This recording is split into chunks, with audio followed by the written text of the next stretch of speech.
This is the 18 WJTS News. I'm Prisma Lopez-Marin. Thank you for joining us.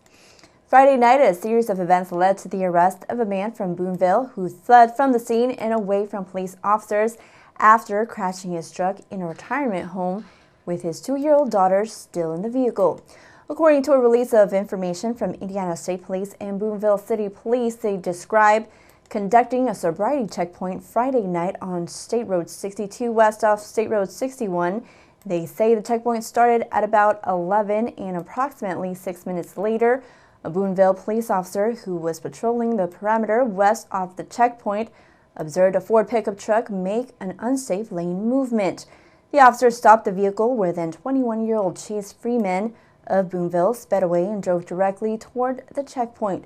Officials say Freeman disregarded the officer's direction to pull over and continued to drive over the curbs and running over traffic cones before driving south on State Road 61. Freeman led officers back into Boonville while committing numerous traffic violations. He then jumped from his moving vehicle from it, colliding into the Transcendent North nursing home on North Street, and then fled on foot. Authorities say no one was injured at the nursing home. As the events unraveled, officials explained that 21-year-old Kelsey Boran of Boonville was observed jumping into the pickup truck. Further investigation revealed she was in the area monitoring the pursuit. Boran ran to the truck, entered through the driver's side, and exited the passenger's side. She disregarded officers' instruction to stop and was eventually arrested. Troopers found Freeman's and Boran's 2-year-old daughter inside the pickup truck. She was not injured. Troopers also found a handgun inside the vehicle. Indiana State Police, Boonville City Police, Warwick County Sheriff's Department, and Chandler Police saturated the area where Freeman was last seen running. Then, approximately 12:30 this morning, Warwick County Sheriff's K-9 unit found Freeman hiding under a vehicle in an alley near Lake and 2nd Street. He was injured during the apprehension and taken to Deaconess Gateway Hospital. After being treated for a dog bite, he was then transported to the Warwick County Jail, where he is currently being held on 4 different and separate counts of level 6 felonies, several Class A misdemeanors, and numerous traffic violations.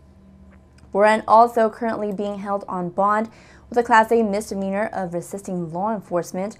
Freeman and Boran's 2-year-old daughter was released to Indiana Department of Child Services. A Birdseye man along with his dog lost their lives in a house fire early Saturday morning in Pike County, according to an obituary from Becker Kleesner Funeral Home in Jasper. 19-year-old Damon McBride of Birdseye passed away at 5 in the morning Saturday in the house fire in Pike County alongside his pet dog, Sander. Pike County Dispatch told WBDC News Sunday night that no details on the incident were available at the time and that the fire was being investigated by the Indiana State Fire Marshal's Office. McBride was a graduate of Forest Park High School, where he played football, and he was currently in his 2nd year at Vincent's University. He was a member of St. Joseph Catholic Church in Jasper, the St. Anthony Conservation Club, the NRA, and Abate.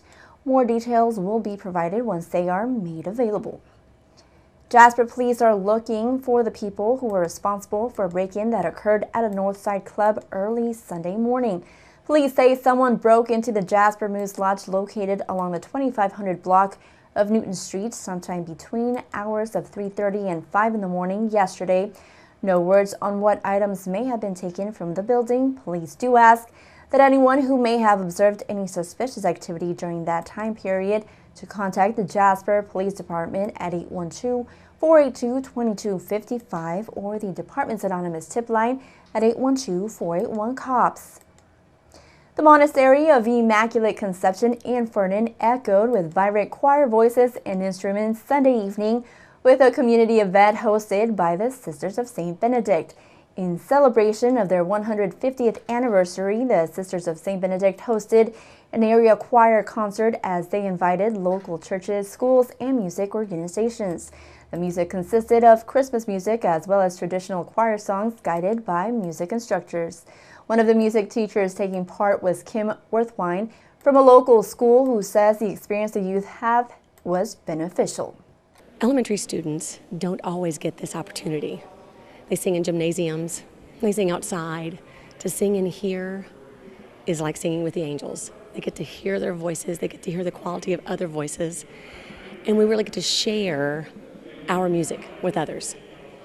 I always tell them, and singing is the only instrument, your voice is the only instrument made by God, touched by His hands. And so for them to be able to share that and share with others, it's uplifting. It's good for them.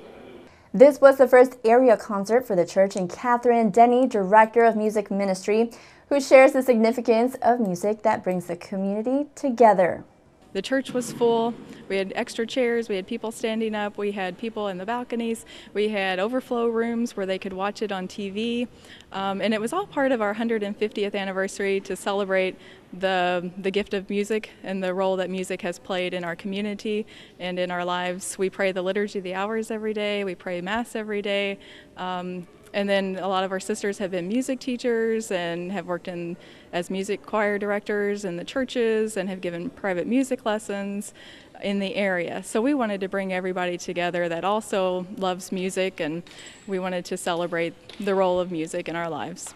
Denny says not only were they able to spend time with the community in celebration of their 150th anniversary, but also celebrate the gift of music. The concert was a free event for all, and patrons were also able to submit donations. If you were unable to attend but would like to make a donation to the Sisters of St. Benedict, visit their website at www.thedome.org. Stay tuned. Weather and sports still to come on 18 WJTS News.